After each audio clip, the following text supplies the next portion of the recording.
Le Zoom Info sur Europe 1 consacré ce matin à l'Europe et à cette question polonaise. Les Polonais souhaitent-ils sortir de l'Union européenne? Absolument pas. Les sondages sont très clairs. 80% des Polonais sont attachés à leur appartenance à l'Union européenne.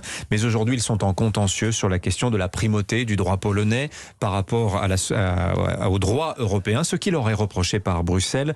Vincent Trémollet de Villers, on s'était arrêté là-dessus. Vous disiez tout à l'heure, et c'est très juste, on parle souvent de cette fracture nord-sud qui existe en Europe. Il y a aussi une fracture est-ouest, semble-t-il, sur la question culturelle, la question de la définition moi, des je dirais mots. même plus loin, je dirais la question du rapport à la modernité.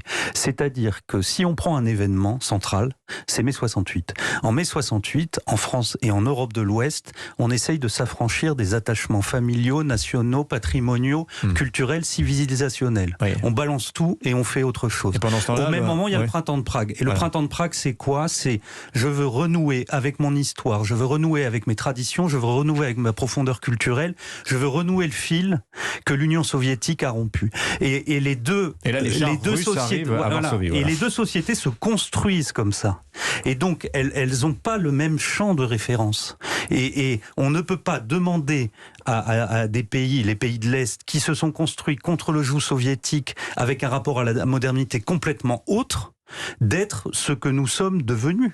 Le veulent-ils, ça j'en sais rien. Le doivent-ils, ça se discute, parce que notre schéma n'est peut-être pas le schéma le plus exemplaire, mais en tout cas, la question doit être posée, et elle doit être posée franchement. Quand il y a des débats européens aujourd'hui et qu'il y a une invocation des valeurs, on ne sait pas si c'est des valeurs qui sont installées dans notre société depuis 2 ou 3 ans, ou si c'est l'histoire de l'Europe depuis Montaigne, Dante et Cervantes.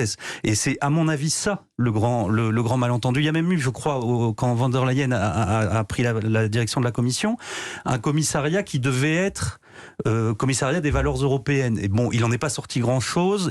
Cette identité, on ne veut pas la définir, peut-être parce qu'on ne veut pas montrer cette tension entre les deux, mais je pense qu'il y a un moment où ce débat culturel profond devra avoir lieu, sinon le malentendu persistera. Il a lieu, précisément, on le voit. Oui, mais il a lieu sur des points de droit, il a lieu sur des considérations morales, et il n'a pas lieu sur... On ne pose pas à chaque fois les termes du débat dans ce qu'il y a de plus honnête. C'est vrai, si on a construit l'Union européenne, c'est parce qu'on n'est pas d'accord, en général, n'est-ce pas? Et qu'on est divers. Et donc, bien sûr, au fur et à mesure, on rencontre les problèmes que vous évoquez. Et il y a au moins une conception de base, c'est une recherche de la liberté. Alors, on n'est pas d'accord sur la définition des libertés, vous avez tout à fait raison, mais je crains que l'évolution de la situation internationale, notamment la question va poser la Chine, n'est-ce pas, va remettre les pendules à l'heure. Parce que moi je veux bien que le Parti communiste, avec 92 millions d'adhérents, montre la voie pour les Chinois, mais c'est toujours le même principe. C'est une minorité qui veut imposer à la majorité les règles de fonctionnement de la société. Il me semble que le seul récit que puisse proposer l'Union européenne, et d'ailleurs il faudrait qu'il se récite dans la présidentielle française, je ferme la parenthèse, c'est la possibilité d'une démocratie libérale et de la prospérité. Parce que ce que la Chine montre, c'est la dissociation entre ce qu'on pensait consubstantiel, le capitalisme, donc les possibles richesses, et les libertés de détail, qui est le génie européen, ce que nous avons, au prix de très grandes difficultés, de très grandes tragédies, réussi à créer et à installer. C'est ça qui est menacé. Et il me semble que, puisqu'on parle de valeurs et d'identité, c'est peut-être ça qu'il faudrait essayer d'établir et je pense que là, on peut petit à petit combler cette différence qu'il y a, qui est une différence d'évolution dans le fonctionnement de la démocratie.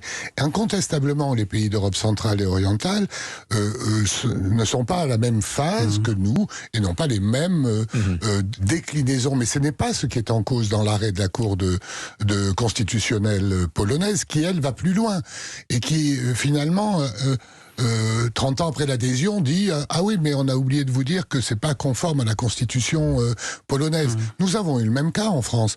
Nous avons, chaque fois qu'on a fait une avancée européenne, on a saisi le Conseil constitutionnel, le gouvernement, le Parlement, et on a dit « Bon, il y a des articles à modifier. Est-ce que vous voulez les modifier ?» On les a modifiés qu'à la marge. Et une fois encore, je citais l'exemple du mandat d'arrêt européen. C'est pas inefficace en soi. Mais il y a on va peut-être terminer là-dessus.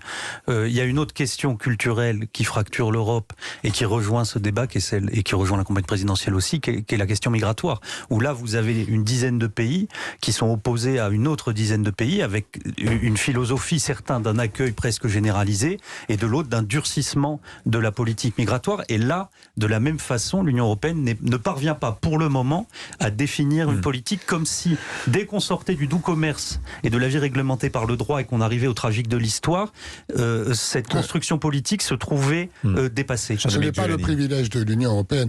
Il y a le même débat aux États-Unis et aujourd'hui, la même interpellation pour Boris Johnson, qui veut sortir de la Convention européenne des droits de l'homme, mais qui ne le fera pas. Parce que les Britanniques n'accepteront jamais de revenir sur une définition de la liberté que, pour le coup, ils partagent et qu'ils ont même considéré, ils ont même mis dans les traités. Ben, ça a super bien marché entre vous, je suis très content. Merci Vincent Trémollet de Villers, Jean-Dominique Giuliani. On recommence quand vous voulez. Voilà, c'était très intéressant. Merci à tous les deux. Bon, on n'aura pas eu le temps de parler des règles budgétaires, mais c'est un autre sujet absolument passionnant également. Vous reviendrez, Jean-Dominique. Merci à tous les deux.